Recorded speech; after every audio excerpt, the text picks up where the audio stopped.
Hello guys, मैं Sandeep sir आपका अपने यूट्यूब चैनल अपडेटेड पॉइंट्स पे स्वागत करता हूं। आज हम लोग जो नंबर सिस्टम का क्लास हुआ था उसके आगे कंटिन्यू करेंगे और नंबर सिस्टम का जो पिछला क्लास हमने पढ़ाया था उसमें आपको हम तीन प्राइम नंबर, को प्राइम नंबर और रिलेटिवली प्राइम नंबर बताए थे। आज हम लोग पढ़ेंगे उसके आगे कि क्या क्या पढ़ना है। तो उसमें कुछ छोटे छोटे क्वेश्चन हैं जो बन जाते हैं। तो देखिए, पहला हमें पढ़ना है इवन नंबर। एक बार इसका डिस्कशन कर दें। सम संख्या,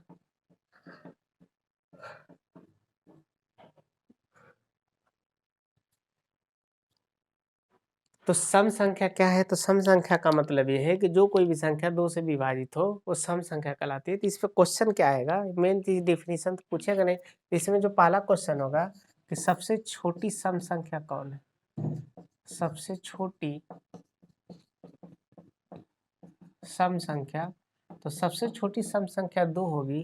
दूसरा क्वेश्चन पूछेगा कि सबसे छोटी सम अभाज्य संख्या क्या होगी। दो होगी। तीसरा क्वेश्चन पूछेगा सबसे छोटी समभाज्य संख्या, तो चार होगी। कहने का मतलब है कि सबसे छोटी सम संख्या दो होगी, सबसे छोटी सम अभाज्य संख्या दो होगी, सबसे छोटी समभाज्य संख्या चार होगी। और अगला क्वेश्चन बनेगा कि सबसे छोटी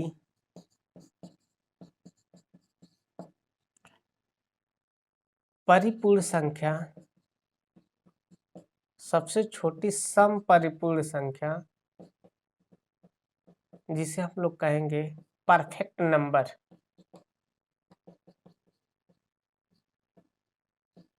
तो हो जाएगा 6। इसके बारे में अभी डिस्कशन होगा। तो कहने का मतलब है कि इस पे क्वेश्चन बन सकता है कि सबसे छोटी सम संख्या दो, सबसे छोटी सम अभाज्य संख्या दो, सबसे छोटी समभाज्य संख्या का मतलब होता है कंपोजिट नंबर।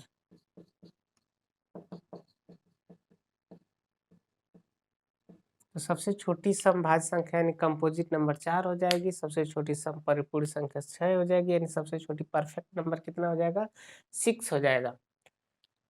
अब देखिए, इसमें इतना क्वेश्चन इस पे बन सकता है। परफेक्ट नंबर क्या होता है? अब यहाँ से नाम आ गया परफेक्ट नंबर, तो उसके बारे में थोड़ा सा डिस्कशन करेंगे अलग से।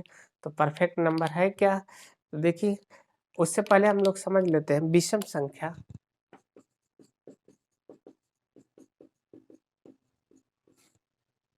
यानी ऑड नंबर। ऑड नंबर का मतलब है कि जो कोई भी संख्या दो के अलावा किसी से विभाजित हो तो उसे हम लोग ऑड नंबर यानी विषम संख्या कहते हैं। और इस पे जो क्वेश्चन आएगा, पहला क्वेश्चन बनेगा कि सबसे छोटी विषम संख्या यानी स्मॉलेस्ट ऑड नंबर, इसको भी लिख देते हैं स्मॉलेस्ट इवन नंबर, इसको लिख सकते हैं स्मॉलेस्ट इवन प्राइम नंबर और स्मॉलेस्ट कंपोजिट नंबर, और यहाँ बन जाएगा स्मॉलेस्ट परफेक्ट नंबर। यहाँ हो जाएगा सबसे छोटी विषम संख्या एक यानी स्मॉलेस्ट ऑड नंबर। दूसरा क्वेश्चन बनेगा सबसे छोटी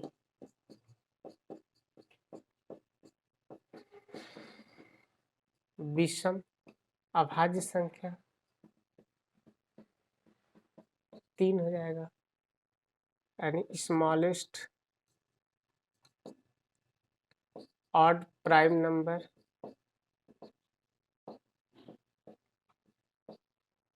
तीसरा क्वेश्चन पूछेगा सबसे छोटी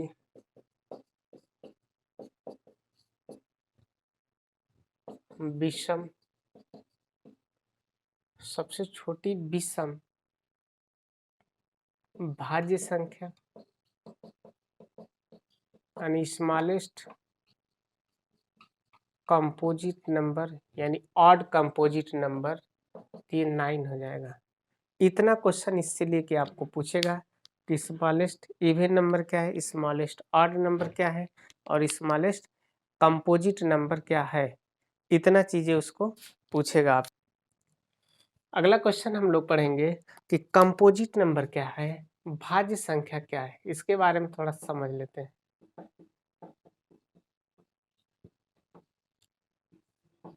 कंपोजिट नंबर का मतलब है भाज्य संख्या। तो इसका डिफिनीशन ये है कि जिस किसी भी संख्या के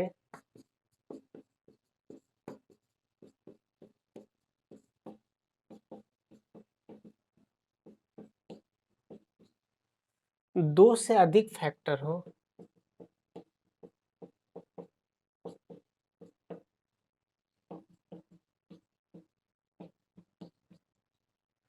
भाज्य संख्या कहलाती है।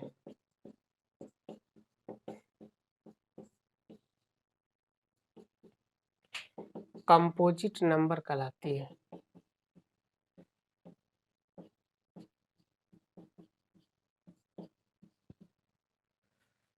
इस पे क्वेश्चन बनेगा कि सबसे छोटी भाज्य संख्या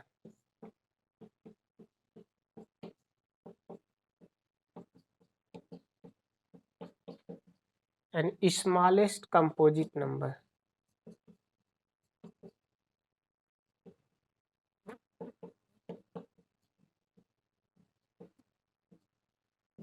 दूसरा क्वेश्चन बनेगा सबसे छोटी विषम भाज्य संख्या।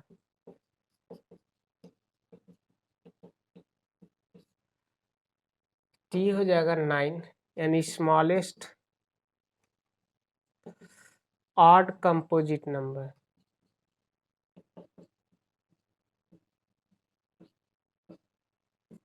अगला क्वेश्चन इस पे बनेगा सबसे छोटी समभाज्य संख्या।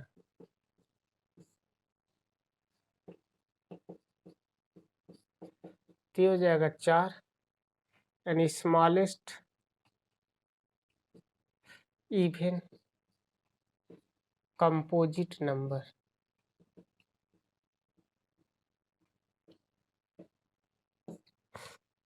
तो कंपोजिट नंबर को लेके इस तरीके का क्वेश्चन आपका आ सकता है, जो कि आपको याद होना चाहिए। कभी कभार एनटीपीसी ग्रुप डी टाइप के पेपर में आ जाता है। बाकी बड़े एग्जामों में ये सब छोटा मोटा क्वेश्चन नहीं आता है, लेकिन आपको इतनी बातें, आपको बेसिक की जानकारी होना चाहिए। क्योंकि हम जीरो से लेके पढ़ रहे हैं नंबर सिस्टम और जीरो से स्टार्ट कर रहे हैं, तो इतनी बातें आपको पता होनी चाहिए कि इसमें कैसे करना है। तो देखिए आगे हम लोग इसके आगे कंटिन्यू करते हैं कि परफेक्ट नंबर होता क्या है।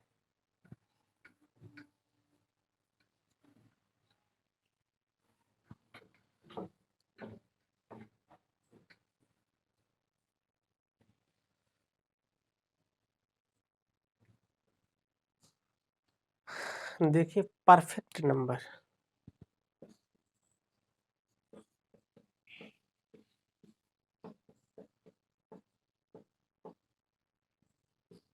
इसको हम लोग हिंदी में परिपूर्ण संख्या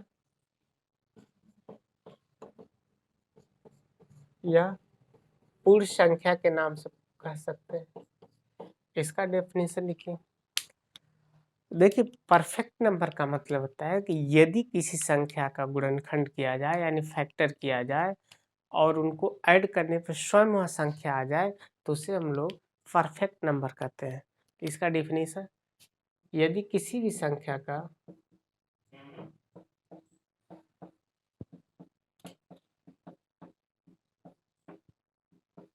गुणनखंड किया जाए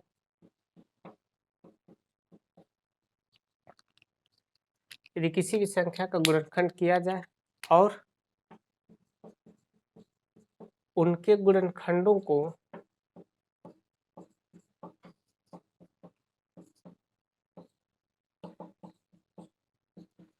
ब्रैकेट में लिख लीजिएगा स्वयं को छोड़कर।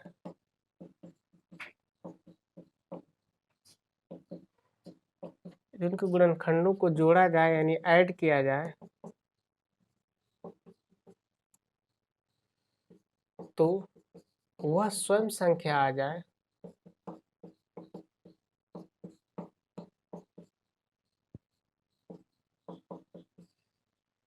तो उसे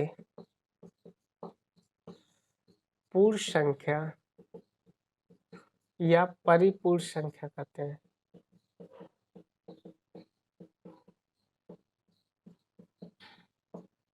यानी कहने का मतलब है कि परफेक्ट नंबर का मतलब है कि यदि किसी संख्या का फैक्टर किया जाए और उनके फैक्टरों को ऐड करने पर स्वयं वह संख्या आ जाए तो उसे हम लोग कहेंगे परफेक्ट नंबर। जैसे एक बार आईएएस के सीसेट में एक क्वेश्चन आया था और क्वेश्चन इस तरीके का था कि निम्न में कौन पूर्ण संख्या है।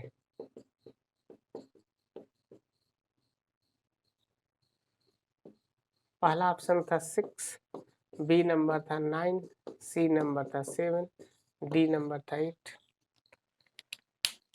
तो देखिए पहले हम यहाँ शुरू करते हैं 6 से। 6 का फैक्टर करेंगे तो 6 1 से डिविजिबल है, 2 से डिविजिबल है, 3 से डिविजिबल है, 6 से।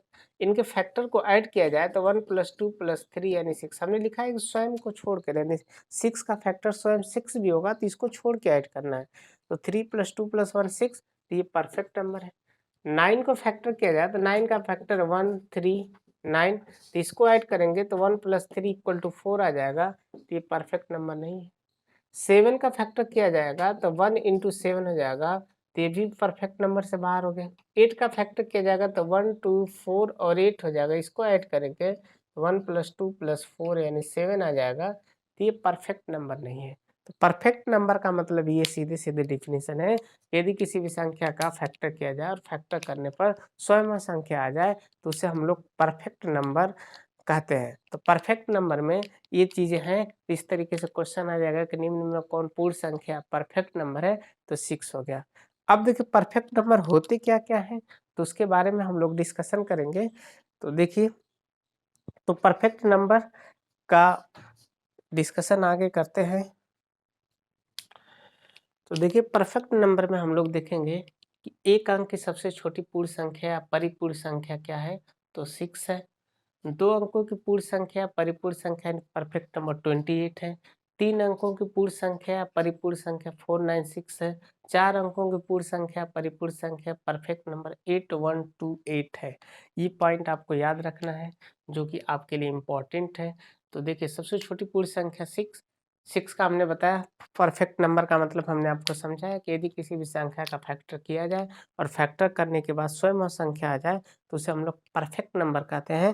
जैसे हम 28 है तो 28 का भी फैक्टर करेंगे तो 1 हो गया, 2 हो गया, इसके बाद 28 4 से कटेगा, इसके बाद 7 से कटेगा, 14 से कटेगा, 28 से कटेगा। इनको ऐड करेंगे आप, देखिए 1 + 2 + 4 + 7 + 14 ऐड करेंगे तो देखिए 7 7 to 9 1 13 4, 7 to 9 1 10 और 4 14 और प्लस 14 = 28। ये भी आपका क्या है, परफेक्ट नंबर है। ये चीज़ें याद कर लीजिएगा कि अगर एक अंक का सबसे छोटा परफेक्ट नंबर पूछता है तो 6 है, 2 डिजिट का परफेक्ट नंबर 28 है, 3 डिजिट का 496 है और 4 डिजिट का परफेक्ट नंबर 8128 है। इसके बाद हम लोग आगे अब इसमें कंटिन्यू करते हैं और हम लोग अब यूनिट प्लेस का नंबर यानी इकाई का अंक है। इकाई का अंक पे जो क्वेश्चन है वो आपका इस एग्ज़ाम में मतलब एसएससी वगैरह ये सब पूछना छोड़ दिया है, लेकिन एनटीपीसी में कभी कभार एक आध दो ठो दिख जाता है, तो उसके बारे में हम लोग डिस्कशन करेंगे कि यूनिट प्लेस कैसे फाइंड किया जाता है, वंस प्लेस कैसे फाइंड करेंगे।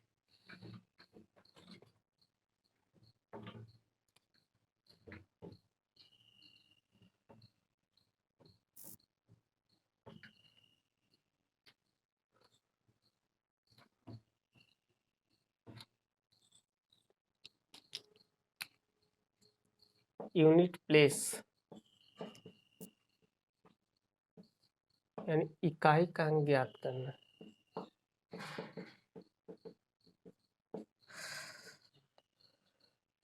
अब देखिए यूनिट प्लेस डिजिट, इकाई का अंक। देखिए सबसे पहले जैसे मैं लिख लूँ 72634, तो इसमें जो पहला नंबर है यही आपका यूनिट प्लेस है, तो यूनिट प्लेस पे क्या है 4 है। दूसरी बात यह है कि यूनिट प्लेस जो नंबर है ये 4 है, तो इसमें कई तरीके का क्वेश्चन बनता है। जैसे मैं लिख दूँ 1 इंटू 2 इंटू 3 इंटू 4 इंटू 7, पूछेगा कि इसका यूनिट प्लेस बताइए, तो आप क्या करेंगे 1 का 2 में मल्टीप्लाई, 2 का 3 में 6, 6 का 4 में 24, अब 24 का 7 में करेंगे तो आपको समय लगेगा, तो 4 का 7 में मल्टीप्लाई कर देंगे तो 28 हो जाएगा, तो इसका यूनिट प्लेस कितना हो जाएगा 8 हो जाएगा। इस तरीके से आपको क्वेश्चन इस तरीके से आ जाए 289 इंटू 36287 इंटू 46983 इंटू 72731 में इकाई का अंक ज्ञात करें।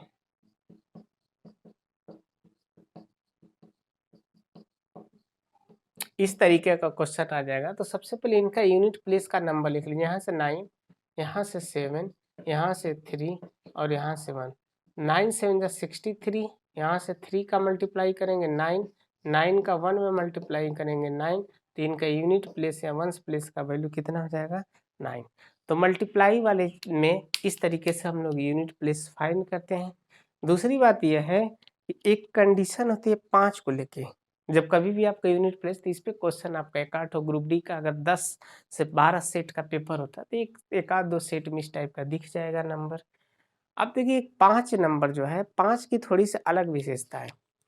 5 की अलग विशेषता क्या है कि 5 के लेके अगर यूनिट प्लेस का नंबर पूछेगा तो उसको देखिए कैसे निकाल फाइंड करेंगे आप। देखिए जैसे अगर कोई इवन नंबर है, पहले ऑड नंबर शुरू करते हैं। ऑड नंबर है यानी विषम संख्या है, और जब भी इसमें 5 से मल्टीप्लाई करेंगे तो यूनिट प्लेस का जो वैल्यू होगा वो हमेशा 5 ही होगा। जैसे क्वेश्चन इस तरीके से पूछ दे आपसे,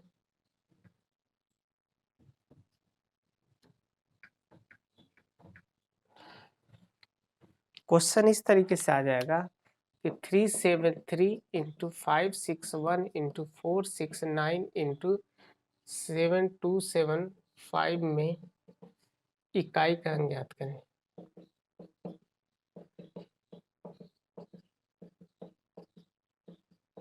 तो उस कंडीशन में क्या करेंगे कि सबसे पहले यूनिट प्लेस 3 है, यहाँ पे यूनिट प्लेस क्या है 1 है, यहाँ पे यूनिट प्लेस क्या है 9 है, यहाँ पे यूनिट प्लेस क्या है 5 है। इसका जब मल्टीप्लाई करेंगे, देखिए 5 9 जा 45, फिर इसमें से 5 उठा के 3 से करेंगे 15, तो यूनिट प्लेस का वैल्यू कितना हो जाएगा 5। तो यानी कहने का मतलब है कि अगर कोई भी क्वेश्चन आप सॉल्व कर रहे हो उसमें अगर 5 दिख जाए तो सबसे पहले यूनिट प्लेस पे ये देखिए कि सब जगह क्या नंबर है। अगर सब जगह विषम संख्या यानी ऑड नंबर है तो यूनिट प्लेस फाइंड करने के लिए केवल यूनिट प्लेस के नंबर में डायरेक्ट 5 लिख सकते हैं बिना सॉल्व किए। तो ये हमें याद होना चाहिए कि ऑड नंबर में जब भी 5 का मल्टीप्लाई होगा तो यूनिट प्लेस हमेशा 5 आएगा। अब देखिए ऑड नंबर की जगह अगर मान लीजिए कि इवन नंबर दे दें, उस कंडीशन में क्या होगा,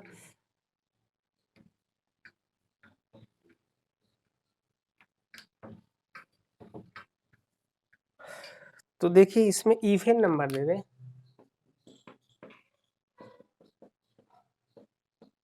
यानी सम संख्या हो, और इसमें 5 से मल्टीप्लाई करेंगे तो यूनिट प्लेस हमेशा 0 आएगा। ये नोट करके पॉइंट याद कर लीजिए।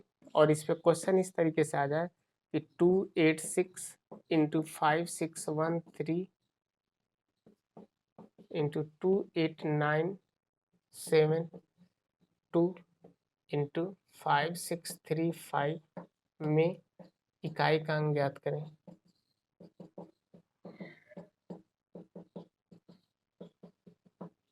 तो सबसे पहले इसमें इकाई के अंक में करना क्या है कि यहाँ से आप लिखेंगे 6, यहाँ से लिखेंगे 3, यहाँ से लिखेंगे 2 और यहाँ से लिखेंगे 5।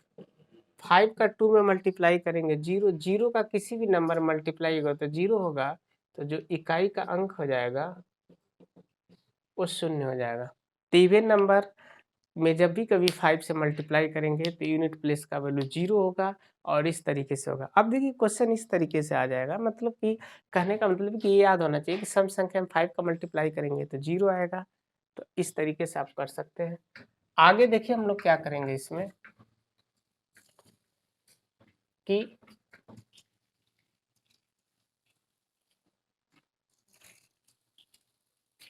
तो देखिए अब हम लोग क्या करेंगे कि जैसे क्वेश्चन इस तरीके से आ जाए कि 2 इंटू 4 इंटू 6 इंटू 8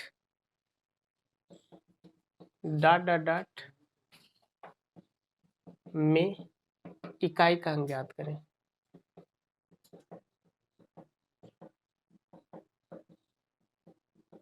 तो जब कभी भी इवन नंबर की सीरीज आ जाएगी और इसमें इकाई का अंक पूछेगा तो देखिए इसमें आगे जब बढ़ेंगे तो 10 भी आएगा और 10 में इकाई का अंक 0 है तो इसका इकाई का अंक बिना साल के 0 लिख दीजिएगा। अगला क्वेश्चन बनेगा 0 आएगा तो 0 का 8 में करेंगे 0, 0 का किसी भी में मल्टीप्लाई होगा तो लास्ट डिजिट 0, तो इकाई का अंक कितना हो जाएगा 0। अगला क्वेश्चन इसमें आ जाएगा 1 into 3 into 5 into 7 dot dot dot में इकाई का अंक ज्ञात करें।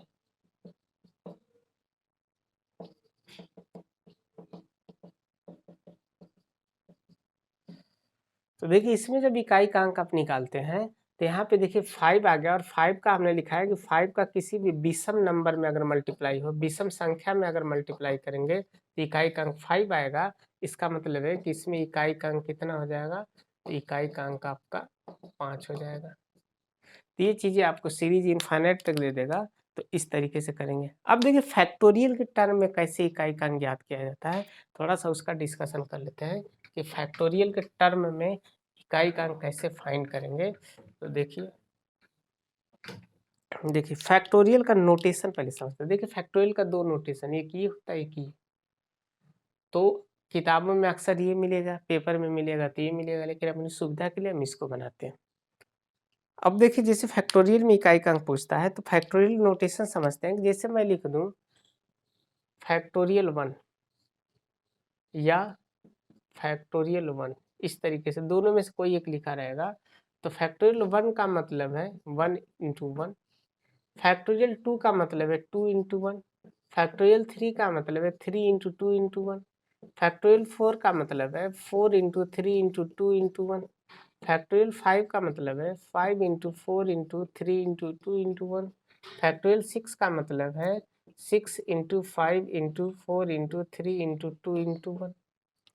अब देखें इसको सॉल्व करेंगे इतने को तो ये 1 आ जाएगा, यानी इकाई का अंक आपका 1 है। इसको सॉल्व करेंगे 2 तो इकाई का अंक 2 हो जाएगा। यहाँ देखिए 3 2 जा 6 तो इकाई का अंक 6, 4 3 जा 12 2 जा 24 तो इकाई का अंक कितना हो जाएगा 4 हो जाएगा। यहाँ देखिए 5 आ गया और सम संख्या आ गया तो बिना साल के 0 लिख दीजिएगा। यहाँ देखिए 5 आ गया और सम संख्या इवन नंबर आ गया तो बिना साल के 0। इसका मतलब है कि इसको देखने से हमें ये समझ में आ रहा है कि फैक्टोरियल 5, ये नोट करके पॉइंट आप लिख सकते हैं और ये पॉइंट आपको याद भी रखना है कि फैक्टोरियल 5 या फैक्टोरियल 5 से अधिक किसी भी संख्या का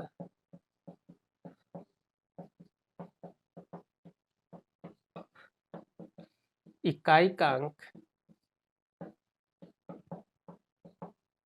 0 होता है।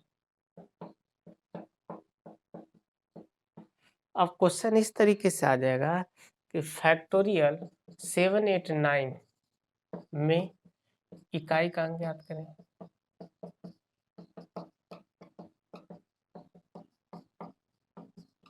तो देखिए फैक्टोरियल 7 8 9 हो गया, ये 5 से बड़ा हो गया ना, इसको लिखेंगे 7 8 9 इंटू 7 8 8, इस तरीके से करेंगे 5 4 3 2 1, लास्ट तक 1 पे हो जाएंगे तो 5 आएगा ही, तो इसका बिना साल के 0 लिख सकते हैं।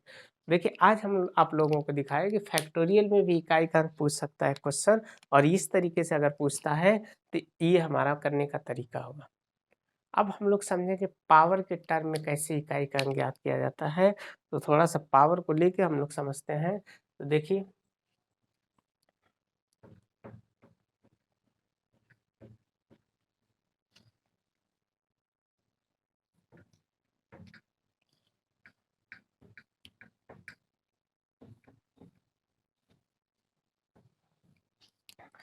देखिए पावर यानी घातांक में इकाई का अंक। अब देखिए पावर यानी घातांक में इकाई का अंक क्या है, जैसे मैं लिख दूं 2 के पावर 1 तो ये हो जाएगा 2, 2 के पावर 2। पहले हम लोग समझते हैं 2 से ना शुरू करके हम लोग वो समझेंगे जिसकी साइक्लिसिटी 1 होती है, उसको पहले शुरू करते हैं। देखिए साइक्लिसिटी 1 किसकी किसकी, तो 0 1 5 और 6 की साइक्लिसिटी 1 होती है। ऐसा क्यों होता है तब इसके बाद, अब देखिए 2 4 6 8 को हम लोग अलग से पढ़ेंगे। तो यहाँ देखिए 0 के पावर 1 करेंगे तो 0 आएगा, 0 के पावर 2 करेंगे तब भी 0 आएगा, 0 के पावर 3 यानी 0 के पावर, ये समझ में आया कि इवन नंबर हो यानी सम संख्या हो या आड नंबर हो यानी विषम संख्या हो, तो इकाई का जो अंक होगा 0 होगा। अब देखिए 0 जो है एक नंबर के बाद रिपीट कर रहा है तो इसकी साइक्लिसिटी भी कितनी हो जाएगी, 1 हो जाएगी। तो 0 की साइक्लिसिटी 1 होगी।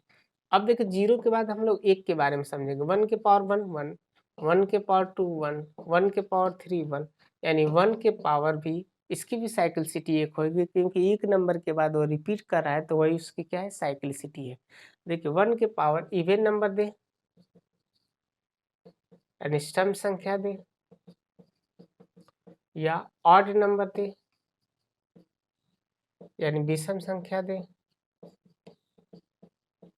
तो उस कंडीशन में इसका इकाई का अंक 1 होगा। और देखिए ये इकाई का अंक जो है आपका सबसे ज्यादा टेट और सुपर टेट में यहाँ से क्वेश्चन बनते हैं। पावर वाले में क्वेश्चन में जब आप प्रीवियस ईयर का पेपर कराएंगे टेट सुपर टेट का, तो आप देखिएगा कि ये सब क्वेश्चन आए हुए हैं।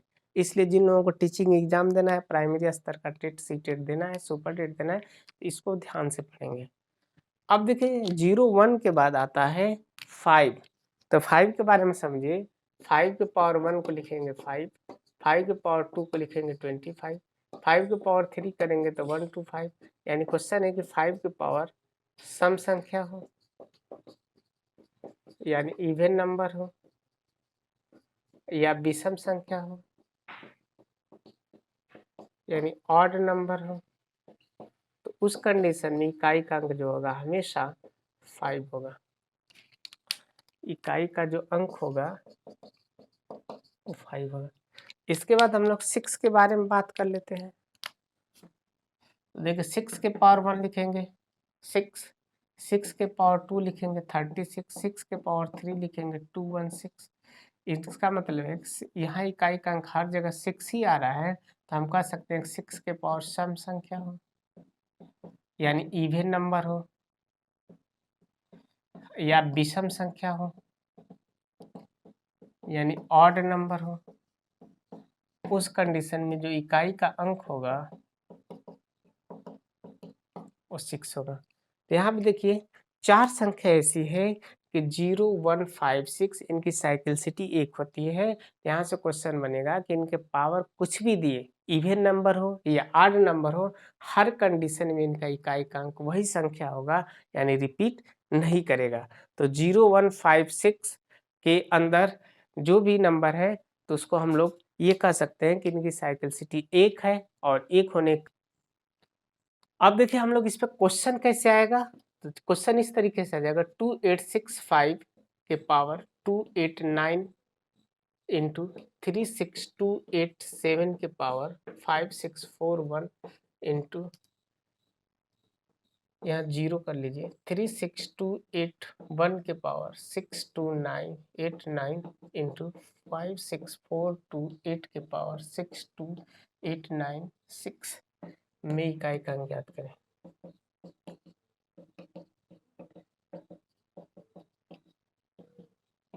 तो हमने आपको क्या पढ़ाया कि साइक्लिसिटी किसकी किसकी 1 होती है, तो जो साइक्लिसिटी होती है 1 किसकी होती है? 0 1 5 6 और 0 1 5 6 साइक्लिसिटी 1 होने का मतलब है कि 0 के पावर कुछ भी रहेगा इकाई का अंक 0 होगा, 1 के पावर कुछ भी रहेगा इकाई का अंक 1 होगा, 5 के पावर कुछ भी रहेगा इकाई का अंक 5 होगा, 6 के पावर कुछ भी रहेगा इकाई का अंक 6 होगा। कुछ भी का मतलब है कि चाहे इवन नंबर हो या ऑड नंबर हो, कुछ भी पावर दिया हो इकाई का अंक हमेशा वही नंबर रहेगा, यानी रिपीट करेगा। तो 5 है, या इसको देखना है आपको, ये 5 दिया है, 5 के पावर ये कुछ भी हो तो इकाई का अंक 5 यहाँ से लिख देंगे। यहाँ 0 है, इसके पावर कुछ भी हो तो यूनिट प्लेस 0। यहाँ पे 1 है, कुछ भी हो तो इकाई का अंक 1। यहाँ पे देखिए 8 है, 8 की जगह पे हम कर लेते हैं अभी 6 यहाँ पे कर लेते हैं, क्योंकि अभी हम साइक्लिसिटी 8 के बारे में नहीं पढ़े हैं, तो यहाँ पे 6 कर लेते हैं ताकि हमारा क्वेश्चन इस पे हम समझा सकें जिसकी साइक्लिसिटी 1 है। 6 के पावर कुछ भी होगा तो इकाई का अंक 6। अब देखिए बीच में 0 आ गया तो मल्टीप्लाई करने पे 0 आएगा तो इकाई का अंक आपका 0 होगा। तो इस टाइप के जो क्वेश्चन होते हैं ये आपका ग्रुप डी में एक आध सेट 10 सेट में एक आध सेट में मिलेगा, नहीं तो आपका सुपर टेट और टेट के लिए क्वेश्चन इंपॉर्टेंट है। बाकी अदर एग्जामों में एसएससी वगैरह ये सब क्वेश्चन पूछना छोड़ दिया है। आज के डेट में एसएससी ये सब क्वेश्चन नहीं पूछता है, लेकिन आपको मुझे पढ़ाना फर्ज है, क्योंकि आपको टेट भी वाले भी बच्चे इसको देखेंगे, सुपर टेट वाले बच्चे देखेंगे, तो उनके लिए टॉपिक इम्पॉर्टेंट है। इसके आगे हम लोग देखेंगे कि किसकी साइकिल सिटी 2 होती है, किसकी साइकिल सिटी 3 होती है, किसकी साइकिल सिटी 4 होती है। आगे इसको हम कंटिन्यू सेशन नेक्स्ट पार्ट में कराएंगे। अगर ये आपको वीडियो अच्छा लगा हो तो इसे लाइक सब्सक्राइब एंड शेयर जरूर करिएगा, और हम लोग फिर नेक्स्ट वीडियो में मिलते हैं। थैंक यू, धन्यवाद।